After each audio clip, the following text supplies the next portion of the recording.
Hi everyone, this is Professor Fernandez, and in this video we're going to talk about Module 1 in Lesson 11. My voice may sound a little bit different because I've been dealing with some seasonal allergies, so please bear with me as we get through this video. So in this video, what I want to talk about is double and triple integrals over general regions. So I'm going to tell you what a general region is in this definition here. But first, let me motivate it by going back to what we already studied in the previous lesson. So there we were talking about double integrals over rectangular regions. And these regions had this very nice expression or representation where we had a rectangle that went from A to B in X and C to D in Y. So there are two ways in which we're going to generalize this to make the region a bit more general. The first way is we're going to imagine, taking these 2 points over here and cinching them together, and these 2 points and cinching them together to make two different points, not necessarily at the same height, and keeping the interval a to b in x. And then we're going to make the lines over here for the rectangle curvy. So we're going to make them curves.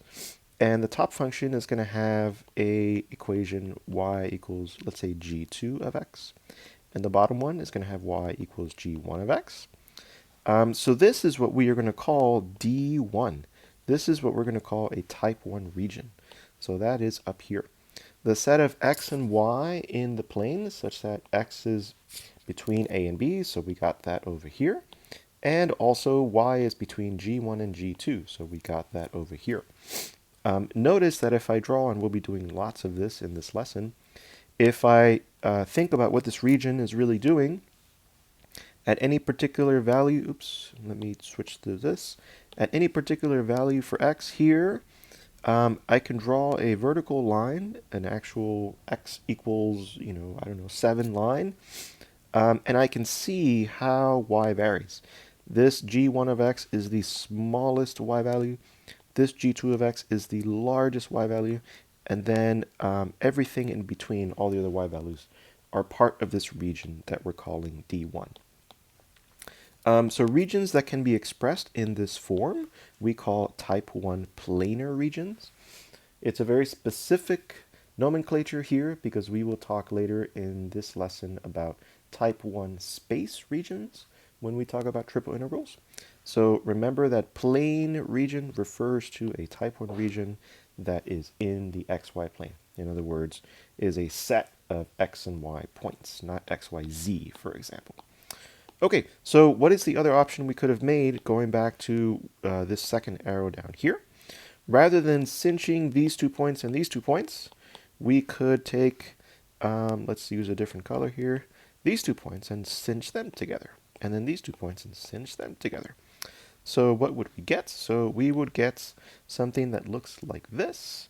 We'd have a point down here and maybe a point over here somewhere.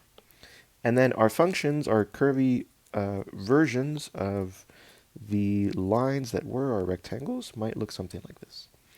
So this is now a function of y, going from y equals c to y equals d. And the left-hand side function, we're going to call it h1 of y. That's this function. It's x equals h1 of y. We're not so used to thinking about this, although you've probably remember studying it in Calculus 2 when you talked about type 1 and type 2 regions anyway. And this right-hand boundary for our new region, we will call it h2 of y. So this type of region we're going to call D2 and leads to the type 2 plane region. So D2 is also a set of points in the xy plane. And what is it defined by? Well, y is now between two numbers c and d, and x is between, this should say h1 of y and h2 of y. So I will fix that in the notes, h1 of y and h2 of y.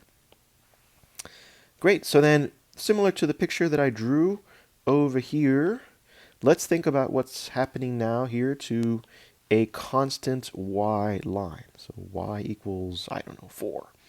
If I draw that line here, the left boundary would be at x equals h1 of y. The right boundary would be at x equals h2 of y. and then every other x value in between those two is included in this region D2.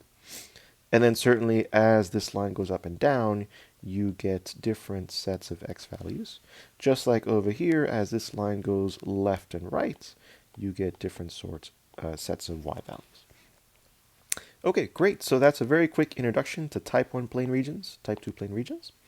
In a nutshell, type 1 plane regions are more familiar. Y is bounded between a lower curve and an upper curve, and then x goes from some a to b.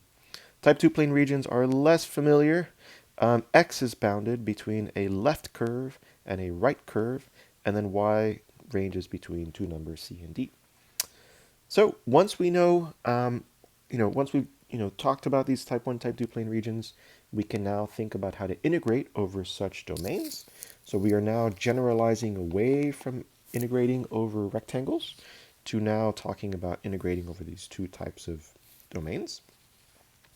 We have a similar theorem again. This is Fubini, who is going to reoccur over and over again. We are just generalizing the region of integration. And with all of these integrals, as with the rectangular domains, we can interchange the order of integration, provided that we are able to express the domain appropriately in the new order of integration. We'll see some of those examples in a minute. Great. So what does this theorem say? It says if f is continuous on a type 1 plane region D1, then the double integral over D1 equals what you would expect. So x goes from a to b, and then y goes from g1 to g2. So those are the limits, and then you keep your integrand. If it's continuous on a type 2 plane region, so here I did do it correctly, y goes from c to d, and x goes from h1 of y to h2 of y. Okay, so let's see a few examples of how we would apply all this. Let's start off with this first example over here. So what I'm going to do for both of these examples, at this point, we are less interested in visualizing the function. We did all of that in the previous lesson when we were starting to get comfortable with double integrals. Now we're more interested in practicing this new skill, right? This idea of we have these two types of regions, and they can get quite complex. So we really want to practice the skill of expressing the double integral correctly in terms of these two regions. Also figuring out which region to use if we're not asked to use or suggested to use one or the other. So those are new skills that we're going to practice in these examples.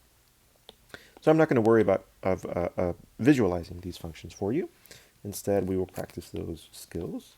So the first one here, evaluate this function, z equals this, which is a plane, where d is the region bounded by 2x squared and 1 plus x squared. So what I'm going to do is I'm going to draw this region. It is always a good idea to draw the region of integration in these types of problems.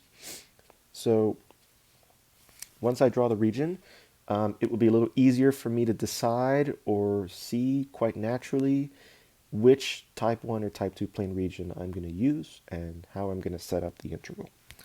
Great, so here I am drawing the region. Y equals 2x squared. Looks like a parabola. There we go. So that's 2x squared. And then 1 plus x squared, that is another type of parabola, but it's shifted up by 1 unit. And there is going to be an intersection point here. There are all sorts of ways that you might know that. For example, 2x squared, well, let me just put in the function I drew. 2x squared has a 2. So its y values are going to grow faster than x squared, even though there's a 1 that just shifts up the graph of the parabola by 1. So we expect that there are some intersection points. And that is what the problem is telling us. D is the region bounded by. So we're already told that there are some bounds that define the region D. So there's 2 intersection points that we can guess and look at in the figure. And then everything in here is our D. Okay, so, all right. So now how do I find these 2 intersection points? Well, so I can set them equal to each other. 2x squared equals 1 plus x squared. So I move over the x squared, I get x squared equals 1. Excuse me, I factor difference of squares, and I get x equals plus and minus 1. So that tells me that on the left here, this is negative 1. On the right, this is 1. And then I can use any of these equations to put the x values back in. I will use this one because it's a little easier. In both cases, I get 1 plus 1, I get 2. Great.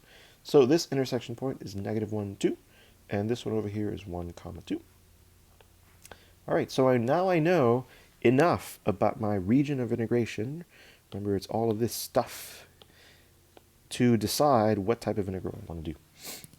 You could do this integral both ways. Many of these integrals can be done both ways, but it's not suggested to do that always, because you might run into some issues doing integrals both ways. It might be just harder to do it a certain way. For this particular region of integration, we know the bounds for x, and we know we're literally given the y bounds for the domain. So it seems most natural to take this as a type 1 plane region, where x goes from -1 to 1, and then y goes from this function to that function.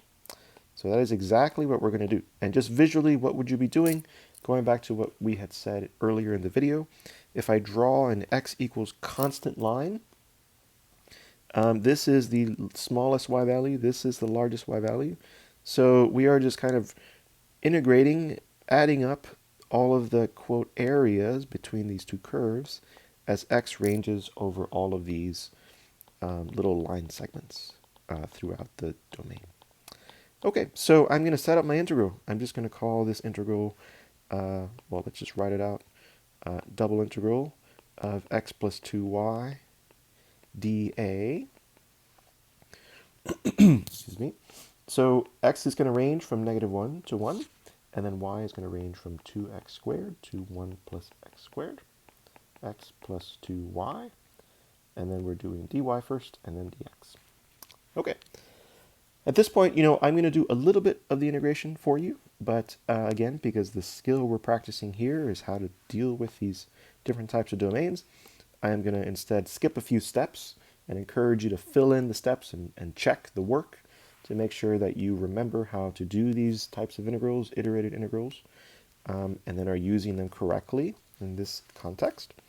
So, the first step we would do is we're integrating with respect to y. So, this is a constant. So this is going to give us xy. And then this one, 2y, that integrates to y squared. And we would evaluate this now from the lower function to the upper function.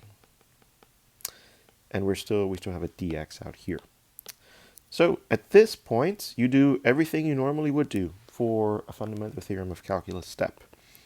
You take this expression, and everywhere you see a y, because that's what we're integrating with respect to, you put this in.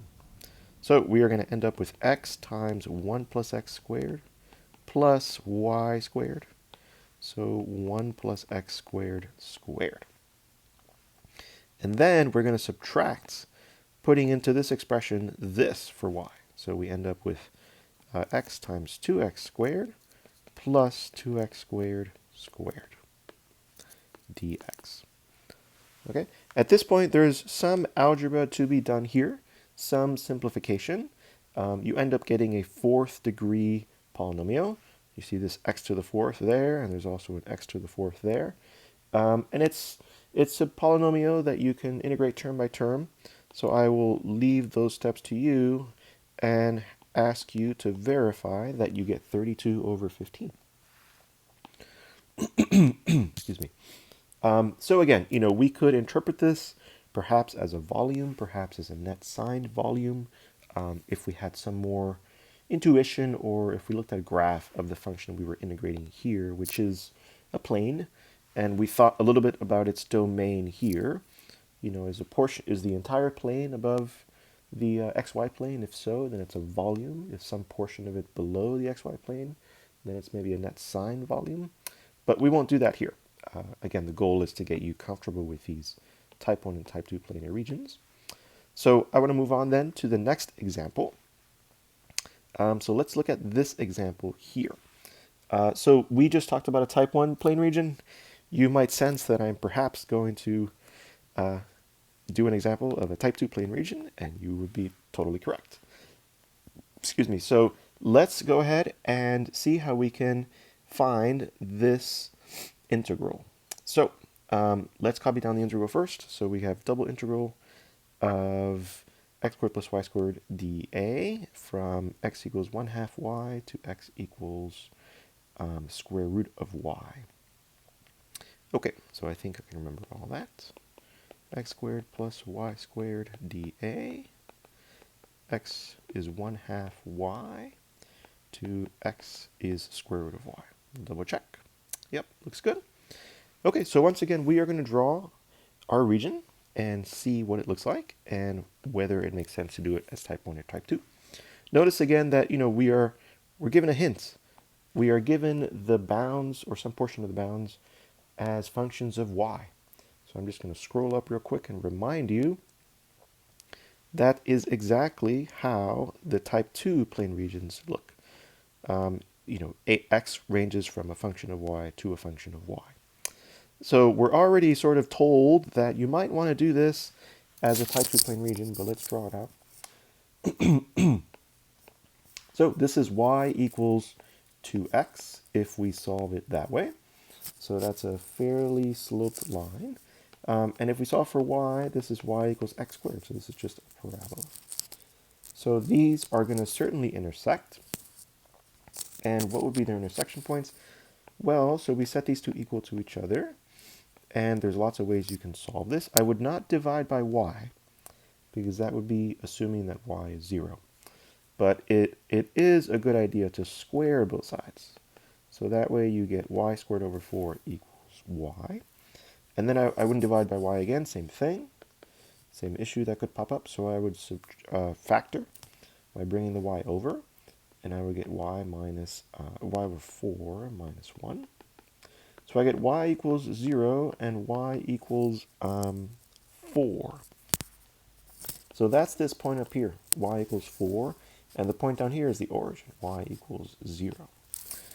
And then to find the x values, we can use any one of these equations. This is probably the easiest one. When y is 0, that equation says x is 0. So this point over here is 0, 0. And then when y is 4, this says x is 2. So this is 2, 4. Okay, so I have found my intersection points. And then I decide type 1 or type 2. Here again, I've given the problem already solved for x. I look at my region, and I could just as easily do this as a type 1 plane region. Because the upper curve is y equals 2x, the lower curve is y equals x squared, and I have my bounds for x. X goes from 0 to 2. So I could certainly do this one as a type 1 plane region, but to illustrate the type 2 approach, that is the approach I'm going to take. So let's then start with integrating this with respect to x first, and then with respect to y. That is how the type 2 plane region integrals go. So x ranges from the curve, remember how this goes, on the left. So I'm going to draw my y equals constant lines. The curve on the left to the curve on the right. That is our strategy for type 2 plane regions. The curve on the left is the line. So that is 1/2 y. The curve on the right is this, what we think of as a parabola, to solve for x. So that is square root of y. And then I have the integrand, x squared plus y squared. So then once I've integrated from x equals left boundary to right boundary, then I have to take care of the y's. So the y's go from 0 to 4. So I put that in there. Great, so now I can, like I did before, I will do some of this integral, but leave the rest of the details to you. So the toughest part is this first integral. We're integrating with respect to x, so I have an x cubed over 3 plus a y squared x. Again, for the purposes of integrating with respect to x, y squared is constant. And then I am substituting in 1/2 y and square root of y for x. So I'm just going to write out what that looks like. When I put this square root of y everywhere I see an x, I get y to the 3/2 over 3 plus y to the 1/2 times y squared. That's y to the 2 1/2, which is y to the 5/2. Okay, and then minus, I put in 1/2 y everywhere I see an x. So the first one gives me, over here, 1/2 y cubed over 8, divided by 3, y cubed over 24. And then 1/2 y, put it in here, again for x, I get y squared times y over 2. So y cubed over 2. So minus y cubed over 2. Okay, and this would all then be integrated with respect to y. So here again, we are left with an integral that we can do if we put on our single variable calculus thinking hat. So I will leave the details to you to confirm that the actual numerical value of this integral is 216 over 35. This is a case where we can interpret this as a volume, because when we look at the integrand back up here, it is x squared plus y squared. That is never negative. So the function z equals x squared plus y squared is a paraboloid. It is always above the xy plane except at the origin. So on any domain, including the domain that we are interested in here, it's going to have the double integral under that function is going to be always a positive number. So this can be interpreted as the volume of the solid that lies under this paraboloid and above this region. In other words, this sketched in region. Great. That being said, here is the last example for this module. So in this example, I do want to talk about a volume, and I also want to not make it so obvious of which planar region I would like you to choose, so that I get to review and talk to you a little bit about which region you might choose and why.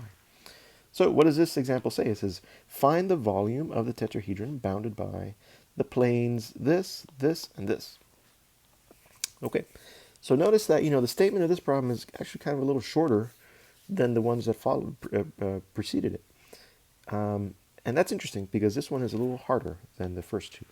Why? Because, we are asked to find the volume of this, and it would be nice if we had a picture, but we're not given that. So that's the first thing we're going to want to do. And then second of all, we're not, this does not suggest to me to do this as a type 1 or a type 2, so that's something else we got to figure out. Okay, so I'm going to draw you a picture, and this is one of the reasons why we keep using all of these skills in the course. I'm going to draw you a picture of this region, of this solid, not in our usual perspective of x, y, z, but rather in a slightly rotated perspective. So here's the perspective that I'm going to use. So I'm going to put x this way, and I'm going to put z that way. You might be saying, Professor Fernandez, why would you do this to us? And I would say because I want to make it easier for you to see what would be the easiest way to evaluate this double integral. And this is one way for me to do that. Okay, so various ways to plot this plane. One thing that I suggest always with planes is if you set z equal to 0, plot that equation. If you set y equal to 0, plot that equation. And if you set x equal to 0, plot that equation. So again, for time's sake, and also because I want to focus on the new skills in this module, I am going to plot the resulting plane for you after you make all of those nice substitutions and you draw out what results. You get these 3 points that come out naturally out of considering those ways of viewing the solid. And this is the solid. So everything that is, on this side, on that side, inside, and then up to this boundary down here. So this black boundary that I'm drawing is the region D in the plane that we are now going to figure out if we want to do this as a type 1 region or a type 2 region. And then the tetrahedron, the blue stuff that lies above it, that solid is the solid we're finding the volume of. Okay, so how should we do this? Well, let's go then to the plane and let's draw the region D so we can get a better sense of what it looks like. So this region D goes from, first of all, bounded by the planes x equals 2y. Okay, so if x equals 2y, then we could view this as y equals x over 2. And that is a plane. So as it tells us, this is a plane. So when I look down from whatever z coordinate I'm at, and I'm looking onto the xy plane, what I see of that plane is just the function y equals x over 2. So that is one boundary of that plane. Okay, great. And then I'm going to go here and say, you know what, I'm on the xy plane already, which is z equals 0. So if I set z equals 0 here, I get x plus 2y equals 2. I could solve for y there, why not? And I get 2 minus x all over 2. I get y equals 1 minus x over 2. So same deal there. In setting z equals 0, I am looking at this other plane from some positive z value, and I'm looking down onto the xy plane. This is what I see. And this is a negatively sloped line that starts at y equals 1. So I start at y equals 1 and I slope down. You can see I'm going to have an intersection point here. So let's figure out what that intersection point is. I would set 1 minus x over 2 equal to x over 2. So the two y expressions equal to each other. And then what do I get? So I will move over this x over 2, and I get 1 equals x. So that's very nice. So this is x equals 1. And then I can substitute it into any one of these to get my y value. I'll do that one. I get y equals 1/2. So that's my intersection point. So now I understand that the region D is this region, this triangular region. And now let's talk about how to effectively express this as a type 1 or type 2 plane regions, and which one is better. Going back again to the skill that I'm helping you develop in this lesson, if I wanted to do this as a type 1 plane region, then x would go from 0 to 1. Remember, this is the one of the boundaries. This is the other, this is the third. So as a type 1 plane region, x would go from 0 to 1. And then y would go between, I would draw an x equals constant line. There we go. And then y would go from here to here. And that looks like it's going to work out. That looks like it's going to work out, so we'll keep that in mind. Let's talk about what happens if I do this as a type 2 plane region. So as a type 2 plane region, I would say that y goes from 0 to 1 also. And now I'm going to draw my horizontal line here to think about what would be the left and right boundaries. So this is where we realize that this might not be a good thing to do as a type 2 plane region, because let me draw a different boundary. So if I draw my horizontal line here, x goes from here to here. Okay, so x would go from x equals 0 to this line up here, solved in terms of x. I would go back over here and solve this for x. However, once I get down here, x goes from 0 to this line, solved in terms of x, which is a different line. So if I did this integral as a type 2 plane region, I would effectively have to do this. I would have to take my region and split it in two. And on this integral, the bounds for x would be from 0 to this line. On this other region, the bounds for x would be from 0 to this other line. So I'd have to do two different integrals and then add the results. That seems a little bit more complicated than it should be. So what we're going to do is we're going to view this region as a type 1 plane region. And as a type 1 plane region, I can just do the entire integral in one step by taking y from x over 2, that is the bottom quote curve, and then taking y all the way up to 1 minus x over 2, that is the bottom, the top quote curve. So, and then I'm going to set up my limits here. Excuse me. So I'm doing y first from bottom to top, and then I'm doing x from, we said 0 to 1, 0 to 1, and then y goes from the bottom line to the top line, x over 2. And then what am I integrating here? Well, I'm now integrating the actual, this is why it helped to have, drawn this picture here, the actual z function. And what is the z function? It's everything that is above, it's this blue tetrahedron that I had talked about earlier. So I have to go over here then and solve for z. This is pretty much the only place that z occurs. So z is 2 minus x minus 2y. So that's my integrand, 2 minus x minus 2y. So I'm going to say v for volume. Great, and I'll do the same thing here. So if I integrate here with respect to y, I get a 2y.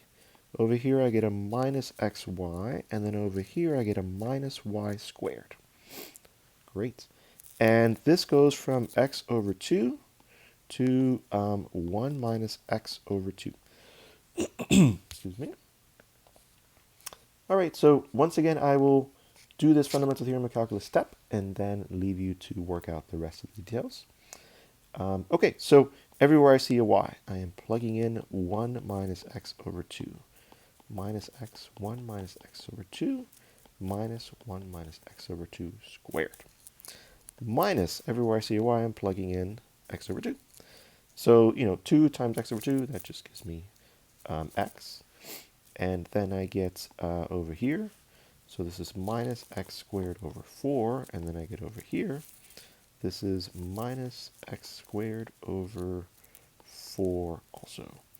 Oh, and I notice that here in this middle one, it's minus x squared over 2. X squared over 2. Okay, great. So now I've done my fundamental theorem of calculus step. I have put everything in all the right places. And at this point, this is a single variable integral. Again, it's going to look like a polynomial with various coefficients. And you can fill in the details and verify that what we get is 1/3.